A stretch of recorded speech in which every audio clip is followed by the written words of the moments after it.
नमस्कार।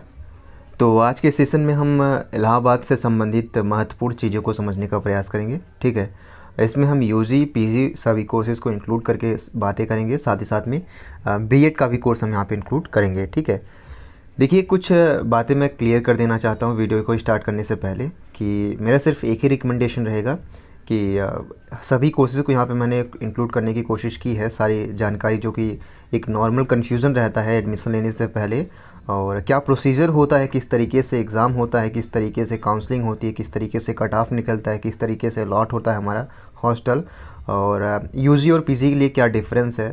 ठीक है, बेस्ट कौन सा कॉलेज किस कोर्सेज़ के लिए बेस्ट पड़ेगा, तमाम प्रकार की चीज़ें मैं यहाँ पे डिस्कशन करने वाला हूँ।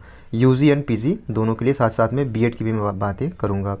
देखिए जो चीज़ें मैं क्लियर कर देना चाहता हूँ कि आपको वीडियो को स्किप नहीं करना है। ठीक है, आप अपनी स्पीड बढ़ा सकते हैं क्योंकि एक एक छोटी सी छोटी चीज़ें आपको यहाँ पे देखनी है, तो स्पीड बढ़ा के आप यहाँ वीडियो देख सकते हैं। पहली चीज़ कि इलाहाबाद यूनिवर्सिटी के बारे में जो भी आपको इन्फॉर्मेशन चाहिए होगी तो मैं आपको रिकमेंड करूँगा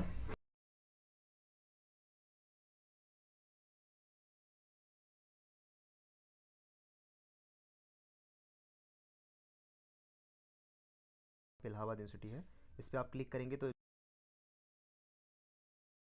रिलेटेड कोई क्वेरी देखनी हो तो एडमिशन पर डायरेक्टली क्लिक कीजिएगा। तो इससे संबंधित जो भी इन्फॉर्मेशन होती है, जैसे 2021 के लिए जो भी इन्फॉर्मेशन होती है वो सामने हमारे आ जाती है, यूजी और पीजी दोनों के लिए। तो जैसे आप लोग यहाँ पे देख सकते हैं, यहाँ पे लिखा गया है कि जो एडमिशन 2021 भी है 21 के लिए वो अनाउंस किया जाएगा। अभी डेट अभी कोई आई नहीं है इस वजह से। ठीक है, बाकी अगर आती भी है तो वहाँ पे पैनल जो ऊपर चलता रहता है, यहाँ पे नोटिफिकेशन में वो चीज़ें आपको दिखाई दे सकती हैं। कोर्सेज़ के बारे में है, कोर्सेज़ के बारे में आप यहाँ पता कर सकते हैं। तीसरा फीस पेमेंट का यहाँ पे है, और चौथा जो हमारा है यहाँ पे न्यूज़ अनाउंसमेंट, जो भी न्यूज़ आएगी वो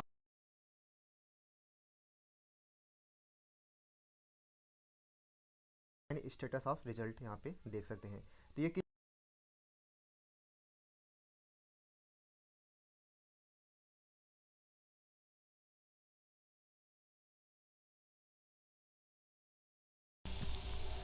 देखिए कन्फ्यूज़न ये होता है कि सर कट ऑफ कितनी जाएगी, एससी ओबीसी और जनरल के लिए कट ऑफ कितनी जाती है, और साथ ही साथ में एडमिशन का प्रोसीजर क्या होता है, कहीं कुछ चीज़ें छूट तो नहीं जाती हैं ऑनलाइन या ऑफलाइन एग्ज़ाम को लेकर के। हालांकि हमने वीडियो डाल रखा है। ठीक है, तो देखिए कन्फ्यूज़न पहले मैं कॉलेजेस को लेकर क्लियर कर दूंगा कि कॉलेजेस सबसे बेस्ट कौन कॉलेजेस हैं, और अगर आपको बीएससी करना है, बीए करना चाहते हैं, या फिर पोस्ट ग्रेजुएट में एमए करना चाहते हैं तो कौन सा कॉलेज आपके लिए बेस्ट पड़ेगा। ठीक है, पहले ये चीज़ें मैं कंफर्म कर दूंगा, इसके बाद कुछ महत्वपूर्ण चीज़ों को यहाँ पे समझने का प्रयास करेंगे। ठीक है, देखिए पहली चीज़ क्या है, पहली चीज़ क्या है कि मैं यहाँ पे बात कर लेता हूँ कट ऑफ को लेकर के।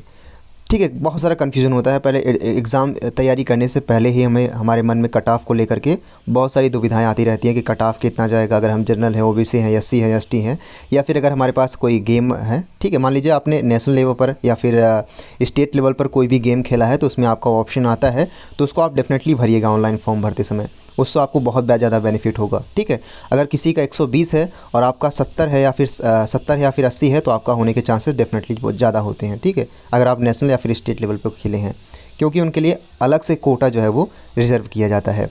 First thing.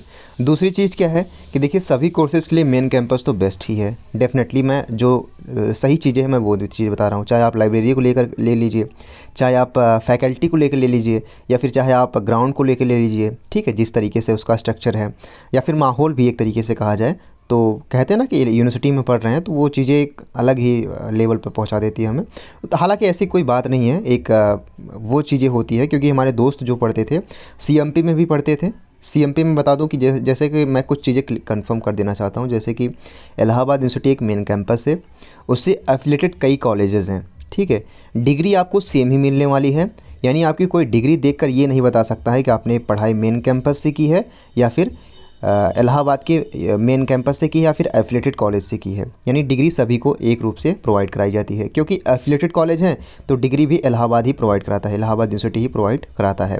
जो सारी चीज़ें होती हैं वो इलाहाबाद के थ्रू ही होती हैं, इलाहाबाद के मेन कैंपस के थ्रू ही होती हैं। ठीक है, यानी एग्ज़ाम डेट अगर निर्धारित होगा तो सभी का जो एफिलेटेड कॉलेज हैं उनका और मेन कैंपस का सभी चीज़ें जो हैं एक साथ होती हैं, संपन्न कराई जाती हैं। ठीक है, पहली चीज़। दूसरी चीज़ की ये है कि कौन से कोर्सेज़ के लिए कौन सा बेस्ट कॉलेज होता है। मान लीजिए कि हमारा मेन कैंपस में नहीं होता है, तो कौन से कोर्सेज़ के लिए कौन सा कॉलेज बेस्ट पड़ेगा। देखिए, सीएमपी जो है वो एक ज़माने में अभी भी बीएससी के लिए बहुत फेमस कॉलेज है, ठीक है। बीएससी अगर आप करना चाहते हैं तो सीएमपी बेस्ट कॉलेज है। मैंने खुद से जो है मैंने अभी व्लॉग बनाया था, तो उसमें मैंने स्टूडेंट के रिकमेंडेशन सुनी थी जो कि बीएससी में पढ़ रहे हैं या फिर बीए में पढ़ रहे हैं। तो मैंने उनसे पूछा था कि आप मेन कैंपस है, आपके दोस्त पढ़ रहे हैं, ठीक है, तो आपको कौन सा कॉलेज बेस्ट लगा। तो उन्होंने भी रिकमेंड किया था कि अगर आप बीएससी करना चाहते हैं तो सीएमपी चौधरी चरण सिंह जो है कॉलेज वो बेस्ट पड़ेगा। तो हालांकि मैं सीएमपी में भी गया हूँ, ईश्वर सरण डिग्री कॉलेज में भी गया हूँ क्योंकि दोस्त हमारे वहाँ पे पढ़ते थे। मेन कैंपस में भी मैं पढ़ा हूँ, ठीक है। इलाहाबाद डिग्री कॉलेज में मैंने बहुत ज़्यादा वक्त बिताने का मौका नहीं मिला। हालांकि कई कॉलेजेस हैं, जैसे फाफा में आपको मिल जाएगा, बाकी कई कॉलेजेस हैं, लेकिन जो फेमस कॉलेजेस हैं वही 4-5 ही हैं। एक एडीसी हो गया, एक सीएमपी डिग्री कॉलेज हो गया, एक ईश्वर सरण यानी आईएसडीसी हो गया, और एक मेन कैंपस, ठीक है। ये 4-5 कॉलेज ही मिलकर जो कि मेन है, जो मेनली है जिसमें एडमिशन लेते हैं स्टूडेंट, ये चीज़ें हो गई। तो मैंने जब देखा कि ईश्वर सरण डिग्री कॉलेज की, तो वहाँ पे मैंने जब मैं वहाँ पे जब मैंने वहाँ पे दोस्तों के साथ मैं वहाँ पे गया था, तो मैंने देखा कि बीएससी के लिए वो बहुत सारी जो प्रैक्टिकल चीज़ें होती है, जैसे कि आप बीएससी जब आप करेंगे तो वहाँ पे आपको प्रैक्टिकल करवाया जाता है। तो प्रैक्टिकल के लिए जो वहाँ पे लैब तैयार किया गया है, जो फैसिलिटी है, वो सीएमपी से कई गुना बेहतर है, ठीक है। जो रियलिटी में वो चीज़ें बता रहा हूँ, ठीक है, कई गुना। तो ओवरऑल अगर बात किया जाए तो बीएससी के लिए मैं रिकमेंड करूँगा कि अगर आप ईश्वर सर में, क्योंकि अब इस बार जब आप चेक करेंगे तो ईश्वर सर काफ़ी डेवलप कर चुका है, तो मैं रिकमेंड दूंगा कि आप अगर सीएमपी के आसपास में है तो सीएमपी जाके ले लीजिएगा। अदरवाइज़ आप बीएससी के लिए ईश्वर सर कॉलेज बेस्ट कॉलेज है, ठीक है। पहली रिकमेंडेशन मेरी ये रहेगी। दूसरी चीज़, बीए के लिए कौन सा कॉलेज बेस्ट रहेगा। देखिए, मैं मेन कैंपस को छोड़ के कह रहा हूँ, ठीक है। मेन कैंपस तो पहली प्रायोरिटी आपकी डेफिनेटली रहनी ही चाहिए। अगर मेन कैंपस नहीं मिलता है तो उसके बाद जो है वो कॉलेजेस के बारे में बात कर रहा हूँ। बीए के लिए मैं बात करूँ तो बीए के लिए मैंने देखा था, स्पेशली ईश्वर सर से कॉलेज कोई बेस्ट कॉलेज है ही नहीं, ठीक है। बीए के लिए भी मैं रिकमेंड करूँगा कि आप ईश्वर सर डिग्री कॉलेज चुन सकते हैं, ठीक है, main campus, after main campus के बाद में। और थर्ड आपकी प्रायोरिटी जो रहनी चाहिए वो मैं कहूँगा कि आप सीएमपी ले सकते हैं, और चौथी जो है एडीसी है, ठीक है। इस तरीके से आप यहाँ पे कॉलेजेस चुन सकते हैं। और इसके साथ ही साथ में अब एलएलबी के भी कोर्सेज़ जो हैं ईश्वर सरण डिग्री कॉलेज में आ गए हैं, काफ़ी डेवलप कर चुका है, ठीक है। और प्रोफेसर भी बहुत अच्छे ही हैं, ठीक है। लेकिन अगर मैं प्रोफेसर की on the basis of professor बात करूँ, ठीक है, तो काफ़ी उम्र दराज के जो सीएमपी में जो प्रोफेसर होते हैं वो यहाँ पे आपको अभी नए नए यहाँ पे प्रोफेसर अपॉइंट होकर आते हैं ईश्वर सरण डिग्री कॉलेज में, तो वो चीज़ें आप वहाँ पे देख सकते हैं। देखिए, पढ़ाई आप कहीं भी कर सकते हैं, किसी भी यूनिवर्सिटी में आपको कोई भी नहीं रोकेगा, जब तक कि आप कोई किसी काम में पकड़े नहीं जाते हैं। मान लीजिए कि किसी दिन चेकिंग होती है, तो उस दिन मान लीजिए कि अराजकता होती है, ठीक है, तो उस दिन क्या होता है कि आपका आईडी कार्ड चेक किया जाता है। बाकी अदरवाइज़ आप कहीं भी मेन कैंपस में, चाहे सीएमपी में, चाहे ईश्वर सरण डिग्री कॉलेज में, कहीं भी क्लासेस ले सकते हैं, ऐसी कोई दिक्कत वाली बात नहीं है। थर्ड थिंग कि बीकॉम के लिए कौन सा कॉलेज बेस्ट रहेगा मेन कैंपस को छोड़ करके। तो देखिए मेन कैंपस में क्या होता है कि बीकॉम के लिए तो स्पेशली मैं बताया गया है कि सीएमपी डिग्री कॉलेज बेस्ट है। बाकी मैंने देखा था कि फैकल्टी के हिसाब से तीनों में जो है ईश्वर सरण डिग्री कॉलेज जो है बाजी मारता है। और इस बार एलएलबी की काफ़ी सारी व्यवस्थाएं हो गई है, क्योंकि अलग से बिल्डिंग भी बन गई है। जो उसके आसपास में होंगे तो उनको ये चीज़ें पता होंगी, तो डेफिनेटली मैं रिकमेंड करूँगा कि आप वहाँ पर जा सकते हैं, ठीक है। ईश्वर सरण डिग्री कॉलेज ही आप यहाँ पे चुन सकते हैं। तो ओवरऑल जो सबसे बढ़िया रेटिंग मिलती है वो ईश्वर सरण डिग्री कॉलेज को यहाँ पे रेटिंग मिलती है। इसके बाद मैं रिकमेंड करूँगा कि सीएमपी आप जा सकते हैं। सीएमपी भी बेस्ट ऑफ बेस्ट कॉलेज है, ठीक है। एक ज़माने में उससे बेस्ट कॉलेज अभी तक कोई नहीं था, और वर्तमान समय में भी वही है। जो मेरा खुद का एक्सपीरियंस है मैं उसके बेसिस पे बता रहा हूँ। अदरवाइज़ अगर आप इलाहाबाद के आसपास में हैं, मैंने ब्लॉग बना रखा है, ठीक है। अगर आपको कोई कन्फ्यूज़न होता है तो ब्लॉग के हिसाब से आप वहाँ पर देख सकते हैं। पहली चीज़ हो गई। अब बात करते हैं कट ऑफ को लेकर के। कट ऑफ कितनी जाती है, कट ऑफ कितनी हाई रहती है, कौन से कॉलेज की लोवेस्ट कट ऑफ रहती है, कौन से कॉलेज की हाईएस्ट कट ऑफ रहती है। देखिए, मेन कैंपस की तो कट ऑफ हाई जाएगी डेफिनेटली। तो कट ऑफ क्या होती है कि जब तक सीट नहीं भरती है तब तक वो कट ऑफ जो है 1 बाय 1 करके जारी करते रहते हैं, पहली चीज़। दूसरी कि अगर आप 200 के आसपास में, यानी 300 में से 200 पाते हैं, चाहे पीयूसी या पीजी की बात करूँ, तभी जो है आपको hostel plus main campus allot होता है, ठीक है। हॉस्टल की मैं बात कर रहा हूँ। हॉस्टल में बहुत ही कम रुपए आपको यहाँ पे देकर चार्जेस, जो कि मैंने बताया भी था कि 12-15 हज़ार जो है एनुअली, मतलब वार्षिक जो एक तरीके से देखा जाए तो आपको चार्जेस होते हैं। बाकी आपको स्कॉलरशिप के माध्यम से वो भी पैसे वापस आ जाते हैं।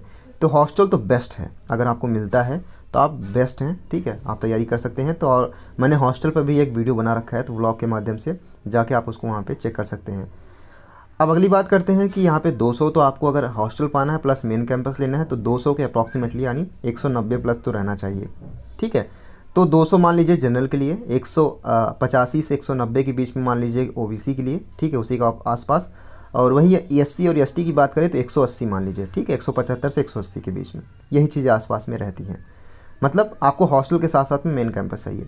अगर आप मेन कैंपस चाहते हैं तो मेन कैंपस में जो है वो 170 प्लस अगर आपको रहता है तो आप सेफ़ जोन में चल रहे हैं।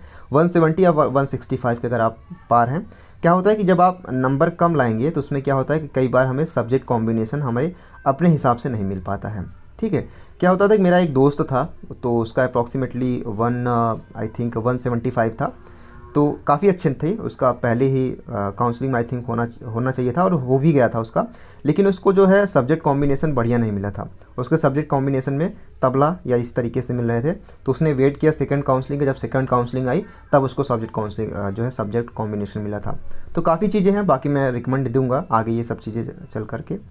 तो इसी हिसाब से आप अपने आप को व्यवस्थित कर सकते हैं। हालांकि एट द लोवेस्ट जो कट ऑफ गिरती है, सबसे कम कट ऑफ जो गिरती है वो 60 प्लस, यानी 300 में से अगर 60 प्लस भी आप पा जाते हैं, यानी 60 आपका हो गया, फिर 65-70 होता है, तभी आपको एफिलिएटेड कॉलेज में एडमिशन मिल जाता है, पहली चीज़, ठीक है। इस चीज़ को आप यहाँ पे दिमाग में कंठस्थ कर सकते हैं। मैं सभी कोर्सेज़ की बात कर रहा हूँ, ठीक है, ना कि इवन यूजी के लिए या फिर पीजी के लिए स्पेशली, तो सभी कोर्सेज़ को मैं इंक्लूड करके ये बातें कर रहा हूँ। बाकी अगर कोई भी इन्फॉर्मेशन चाहिए होती है तो देखिए, इलाहाबाद यूनिवर्सिटी में थोड़ा सा रिस्पांस जो है वो थोड़ा सा लेट आता है, क्योंकि स्टार्टिंग में अभी ये चीज़ें झेल चुका हूँ, that's why I recommend you. अगर आपको कोई भी इन्फॉर्मेशन अगर खुद से चाहिए होगा तो मैं रिकमेंड करूँगा कि मैं इंस्टाग्राम का फिर टेलीग्राम का लिंक आपको डिस्क्रिप्शन बॉक्स में प्रोवाइड करा दूंगा। उसके माध्यम से आप हमसे कनेक्ट होकर जो भी आपकी पर्सनल इन्फॉर्मेशन चाहिए होगी वो आप हमसे पूछ सकते हैं, ठीक है। तो ये चीज़ें हो गई कॉलेज को लेकर के। अब जो है फ़ीस को लेकर अगर बात किया जाए तो फ़ीस क्या होती है, फ़ीस में क्या होती है, देखिए फ़ीस मेन कैंपस और इसमें जो एफिलिएटेड कॉलेज होते हैं इसमें बहुत ज़्यादा अंतर नहीं होता है, लेकिन अंतर तो डेफिनेटली होता है। तो दुगना फ़ीस में कह सकते हो, ठीक है। जैसे कि आपको अगर मेन कैंपस में 1500 अप्रॉक्सीमेटली 1600 रुपये चार्जेस होते हैं, तो अगर आप यहाँ पे आते हैं एफिलिएटेड कॉलेज में तो आपको 1000 रुपये या फिर मतलब एक तरीके से कहा जाए 1000 या फिर 1200 रुपये एक्स्ट्रा चार्जेस लगते हैं, ठीक है। बाकी यहाँ पे मेन कैंपस में बहुत ही कम 1600 रुपये, आप समझ सकते हैं 1600 रुपये एडमिशन फ़ीस आपकी होती है। और वो भी जब स्कॉलरशिप फॉर्म आप भरते हैं तो अप्रॉक्सीमेटली 3000 या फिर 3200 रुपये वापस आ जाती है। अदर कोर्सेज़ के लिए अदर फीसेस होती हैं, जैसे कि आप ज्योग्राफी सब्जेक्ट जब लेंगे तो एफिलिएटेड कॉलेज में 6000 उसकी फ़ीस है, ठीक है, मतलब सब मिलाकर 6000 फीसेस। मेन कैंपस में भी उससे कम है, लेकिन जो इनकी स्कॉलरशिप आती है इस ज्योग्राफी वाली की वो 6000 या फिर 7-8 हज़ार आती है, ठीक है। 8000 कभी कभी मेरे दोस्तों की एक आई थी, एक की 6000 आई थी, एक की 8000, तो इसमें थोड़ा सा फ्लैक्चुएशन होता रहता है, तो उसके हिसाब से देख लीजिएगा। यानी इन द सेंस मैं बात करूं तो आप जितना यूनिवर्सिटी को पैसा देंगे वो स्कॉलरशिप के माध्यम से आपको पैसे को लौटा देगी, पहली चीज़, ठीक है। ये चीज़ें आपको कॉन्सेप्ट को वहाँ पे क्लियर कर देना है। बाकी पढ़ाई जो होती है वो पढ़ाई बहुत ही बेहतर होती है, चाहे वो एफिलिएटेड कॉलेज की मैं बात करूँ या फिर मेन कैंपस की मैं बात करूँ। आप क्लासेस अगर मैं बात करूँ तो क्लासेस आप कहीं भी ले सकते हैं, एडमिशन कहीं भी लेकर आप क्लासेस कहीं भी कर सकते हैं। बस इतना ध्यान दीजिएगा कि सिर्फ पढ़ाई के पर्पज़ से जाइएगा, किसी झगड़े या फिर फसाद में फंसिएगा मत, क्योंकि अगर झगड़े फसाद में फंसेंगे तो पहला जो चीज़ें होती हैं वो आपकी आईडी कार्ड ही चेक की जाएगी। अगर आप आईडी कार्ड के बिना पढ़ाई कर रहे हैं और आप झगड़ा फसाद कर रहे हैं तो डेफिनेटली थोड़ा सा दिक्कत वाली बात हो सकती है। बाकी कोई दिक्कत नहीं है, ठीक है। इवन मेरे जो दोस्त होते थे, कई बार हम आपस में जो है क्या होता था कि हम आपस में जो लाइब्रेरी होती थी उसके आईडी कार्ड को चेंज करके हम पढ़ने भी जाते थे। तो ज्ञान कहीं भी मिले आप ले लीजिएगा, ठीक है, तो इससे कोई दिक्कत वाली बात होती नहीं है। बाकी देखिए, अगर आप नेशनल लेवल पर खेलते हैं या फिर अगर आप SC ST के हैं तो आपको इसका फ़ायदा बहुत ही अच्छे तरीके से मिलेगा। अगर आप OBC का भी हैं तो 10 से 20 नंबर का, या फिर अगर SC के हैं तो 20 से 25 नंबर का फ्लैक्चुएशन यहाँ पे आ जाता है। बात करते हैं अगला जो हमारा प्रोसीजर होगा वो B.Ed को लेकर के है। देखिए B.Ed को लेकर के यहाँ पे 2 या 3 कॉलेजेस हैं, एक उसमें से फेमस जो है SS खन्ना है, ठीक है, एक कॉलेज और है। तो इसके लिए मैं प्रोसीजर बता दूं कि इसकी जो है SS खन्ना की जब आप SS खन्ना जब आप डालेंगे, ठीक है, इलाहाबाद आगे डाल दीजिएगा इलाहाबाद। इसके बाद जब SS खन्ना की वेबसाइट खुलेगी तो उस पर जो भी प्रोसीजर होता है वो आपको दिखाई देगा। तो प्रोसीजर क्या होता है कि उस पे आपको ऑनलाइन फॉर्म जो है एडमिशन के लिए फॉर्म आपको भरना पड़ता है, तो आप उसको ऑनलाइन डाउनलोड भी कर सकते हैं, या फिर मेरी रिकमेंडेशन रहेगी कि आप कॉलेज जाइए, ठीक है, इलाहाबाद जाइए और वहाँ पे फॉर्म लीजिए, फॉर्म फिलअप कीजिए, मेरिट के आधार पर वहाँ पे आपका जो है एडमिशन होगा, या फिर जो भी प्रोसीजर होता है उसको आप फॉलो अप कीजिए। अगर आपको इन्फॉर्मेशन चाहिए होगी तो मैं उसको इन्फॉर्मेशन डाल दूँगा, या फिर पिछले साल मैंने वीडियो बना रखा है तो उसको भी आप वहाँ पे प्रीफर्स कर सकते हैं, देख सकते हैं जो भी इन्फॉर्मेशन होगी, ठीक है। आप उसके अकॉर्डिंग वहाँ पे अपने समझ सकते हैं उसको चीज़ को लेकर के। बाकी आप कॉलेज में जाएंगे तो सारी इन्फॉर्मेशन आपको वहाँ पे मिल जाएगी। इलाहाबाद के पास में ही है, ठीक है। इलाहाबाद से अप्रॉक्सीमेटली, इलाहाबाद यूनिवर्सिटी से अप्रॉक्सीमेटली 12-13 किलोमीटर की दूरी पर ये चीज़ें होंगी कॉलेज। बाकी इसके अलावा अगर आपको कोई भी इन्फॉर्मेशन चाहिए होगी तो आप हमसे जुड़ सकते हैं सोशल मीडिया के माध्यम से।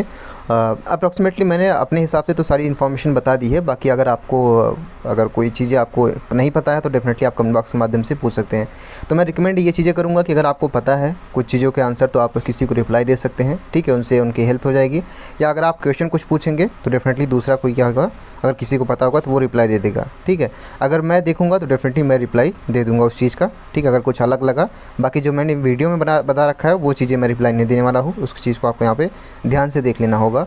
बाकी जो इन्फॉर्मेशन थी मैंने आई होप कि प्रदान कर दी है आपको, ये चीज़ें आप देख लीजिए एक बार फिर से। तो thank you so much, keep loving, keep supporting and keep stay with us. Thank you so much.